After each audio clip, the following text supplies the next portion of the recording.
Hey everybody, what's going on? This is Paul from Boosted Films and trying something a little different today. This is actually going to be the first video blog.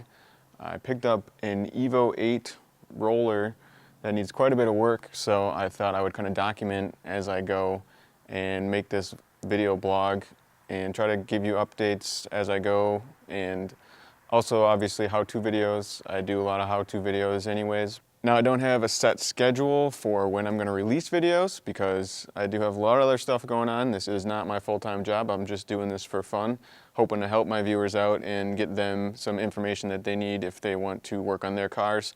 Not just EVOs, but obviously EVOs are a favorite of mine. I also don't really have a set schedule because I do have other priorities in life as well, such as my first baby. Anyways, a little bit about the car. This is a 2003 EVO 8. I picked it up as a roller, which if you don't know what roller means it came basically with no drivetrain, engine, transmission, transfer case. This one did have a rear differential in it, but other than that, it was pretty much a full roller.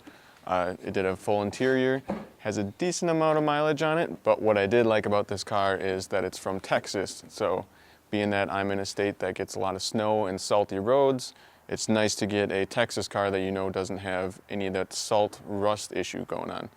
So it's a clean title car and everything. That was also one of the requirements I was looking for when I wanted to pick up an EVO project. I wanted to make sure it had a clean title. But since it is from Texas, it also does have some paint issues because of sun. So the car will basically need a paint job. I could drive it for a while without one, but it will probably be getting a paint job very soon. Status right now, basically this is the engine that I've been working on. Status of the engine is actually a little bit unknown. I was told it's a good running engine from a car that has about 100,000 miles on it. And that's what I'm hoping for. I've already kind of started doing a timing belt water pump job on it. I'm waiting for some more tools right now to actually finish the job. But that's going to be kind of the next step, is actually getting the timing belt back on. And I did buy some cams. I couldn't resist. I really don't need cams, you know. I just kind of want to get this car going, but you know, when you got some good car friends, they always kind of talk you into buying stuff. So I did buy some GSC S1 cams, so I'll probably be putting those in here as well. But otherwise, overall, my goal is to keep it close to 400 horse, something like that. It'll probably be a little bit under, and I'm totally fine with that. I want it to be streetable. So a couple things that are going to be coming up soon. Basically, there's some exhaust manifold studs that are broken off, so I'm going to have to replace some of the studs here. So I'm going to probably do a how-to video about that. And then along the way, I'm going to try to do as many how-to videos as I can while I assemble the motor. So even stuff as simple maybe as bolting on the manifold, both manifolds, intake and exhaust, and kind of getting that stuff together. I might do some how-tos on that. Realistically, my goal with some of these how-tos isn't just to give you like a step-by-step exact how to do things. It's more to show you what everything looks like and let people kind of get an idea of how much work a job's going to be and whether or not they want to do it. I don't consider myself an expert by any means. I'm just kind of a guy that likes to dig into things a little bit. And honestly, I have an awesome support group. RS Motors and 365 Racing, talking about you guys, you know who you are. Those guys are EVO experts and they help out a lot. They give me a lot of advice. And then just like you guys, I usually check YouTube and Google stuff to try and figure out how to do it. So honestly, what I like to do though is figure out my own way to do it and try to film it the best I can and explain it the best I can, so I give you guys all the information you need to kind of make the best decisions you can about fixing your own vehicles. So as far as parts go for this build, I actually have pretty much everything I need as far as the big items. One thing I do need though, if you want to help me out, is I'm looking for a non-ACD transfer case.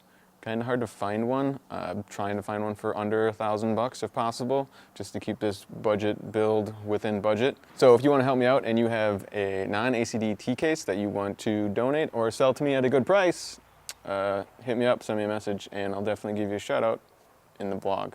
Stuff I've already done to this car since I got it. I changed a couple wheel studs. I did a how-to about that. Again, I'm working on the timing belt video for it right now. As you can see, the timing belt is off of this engine. I cleaned up the engine bay a lot. This car actually used to be red and then it was painted black. So there was a lot of red showing in the engine bay, and the engine bay was just super dirty. So I spent quite a while just cleaning up the engine bay and getting that looking a lot better. And then I also did the heater control knob fix, which I have a how-to video on about that if you haven't seen it. So I didn't bother documenting that I did that again. but I did that on this car so far. This car also had a JDM rear bumper on it, but not an authentic one, just a cheaper one. And it wasn't painted or anything, so I just kind of did a swap and got rid of that JDM one, got the regular USDM bumper back on it. So that's about it for this first video blog. Hope you enjoyed it. Hope you'll stay tuned and watch the continued progress of this build as we go along. Again, thanks to 365 Racing, all the guys there, and thanks to RS Motors. They really help us out with a lot of information. 365 Racing and RS Motors will actually be very fun to watch coming up here in May, and I should be tagging along and doing some videos. So you guys, this is the first time you're probably hearing about it, but I'll be doing daily edits for 7 days straight, hopefully as I document the journey for One Lap of America that they'll be taking. So stay tuned for that as well. Should be having some videos come up from there.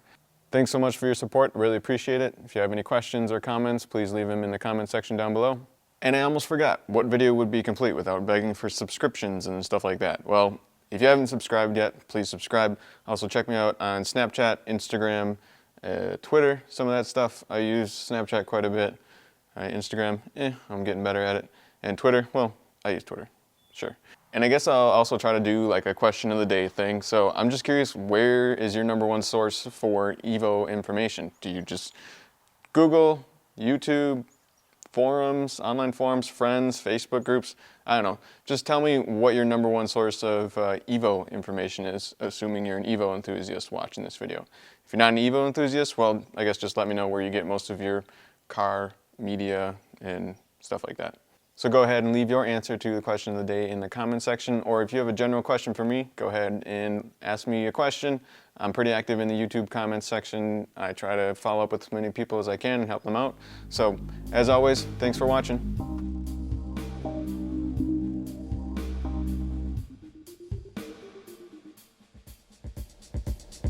So that's about it for this first. A couple things are making a little bit. If you want to help me out and have a non-bumper, the actual support, so the spider.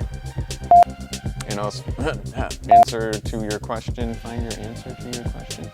God, I suck at this.